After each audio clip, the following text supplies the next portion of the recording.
ఇంటికొస్తారా, నన్ను ఇంట్లోంచి వెళ్ళిపోమ్మంటారా అని చెప్పేసి మీనా గట్టిగా మాట్లాడేసరికి బాలు అయితే ఏం జరిగిందా ఏంటి అని చెప్పేసి కంగారు పడుతూ ఇంటికైతే వస్తాడనమాట. ఇంకా ఇంటికి రాగానే మీనా అయితే బాగా ఏడుస్తూ ఉంటుంది. మీ పాటికి మీరు ఇంటికి తాళం వేసుకొని వెళ్ళిపోయారు, అందరి చేత నేను మాటలు పడాల్సి వస్తుంది, ఒక్క పూట కూడా భర్త పక్కన లేకుండా నిద్రపోలేవా అని చెప్పేసి నన్ను చాలా అవమానకరంగా మాట్లాడుతున్నారని చెప్పేసి మీనా అయితే బాగా ఏడుస్తూ ఉంటుందన్నమాట.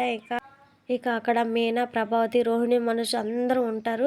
అసలు ఏం జరిగింది చెప్పు, ఎవరు నిన్నేమన్నారు అది చెప్పు, ముందు ఎందుకు అలా ఏడుస్తున్నావు, నిజం చెప్పు మీనా అని చెప్పేసి ప్రభావతి వైపు అయితే కోపంగా చూస్తూ మీనానైతే అడుగుతాడనమాట. మీనా మాత్రం చెప్పకుండా అసలు ఏడుస్తూనే ఉంటుంది. ఇక బాలు మాత్రం అస్సలు వదిలిపెట్టాడనమాట. ఇక మనోజ్ను చూస్తూ, రేయ్ లక్షలు మింగినోడా, నువ్వేమైనా నా భార్యను అన్నావా అని చెప్పేసి బాగా కోపడుతూ ఉంటాడనమాట. ఇక ప్రభావతి అయితే ఇంకా ఏం చేయాలో అర్థం కాక తెల్ల ముఖం వేసుకొని బెక్క ముఖం వేసుకొని ఎక్కడ మీనా నిజం చెప్పేస్తుందని చెప్పేసి భయపడుతూ ఉంటుందన్నమాట. ఇక బాలు అయితే కోపంగా, పార్లరమ్మ నువ్వేమైనా నా భార్యను అన్నావా అని చెప్పేసి కోపంగా అడిగేసరికి ఇంకా రోహిణి అయితే నిజం మొత్తం చెప్పేస్తుందనమాట. అత్తయ్య గారు అన్నారు, నేనేం అనలేదు, మాకేం సంబంధం లేదు, మమ్మల్ని మా జోలు మాత్రం రాకు బాలు అని చెప్పేసి రోహిణి అనగానే ఇక బాలుకైతే కోపం బాగా వస్తుందనమాట. ఇక అప్పుడే ఈ డిస్కషన్ మొత్తం వింటున్న సత్యం అయితే వాకిట్లో నుంచి అప్పుడే లోపలికైతే వస్తాడనమాట.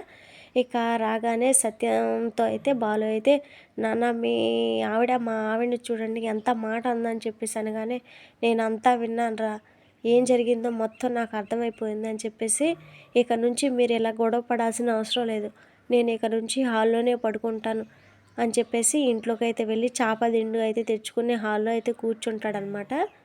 అసలే హార్ట్ అటాక్తో బాధపడుతున్న సత్య కింద పడుకుంటే ఇంకేమైనా ఉందా, అందుకని చెప్పేసి బాలునే మనసు మార్చుకొని వాళ్ళ గదిని అయితే శృతి వాళ్ళకి ఇస్తాడా, లేదంటే ఈ ప్రభావితమే మనం కొంచెం ఒక అడుగు తగ్గిపోయి రోహిణి వాళ్ళ గది అయితే ఇప్పిస్తుందా ఏంటి అనేది, లేకుంటే వాళ్ళే గది ఖాళీ చేసి శృతి వాళ్ళకి ఇస్తారా ఏంటి అనేది నెక్స్ట్ ఎపిసోడ్లో చూద్దాం ఫ్రెండ్స్.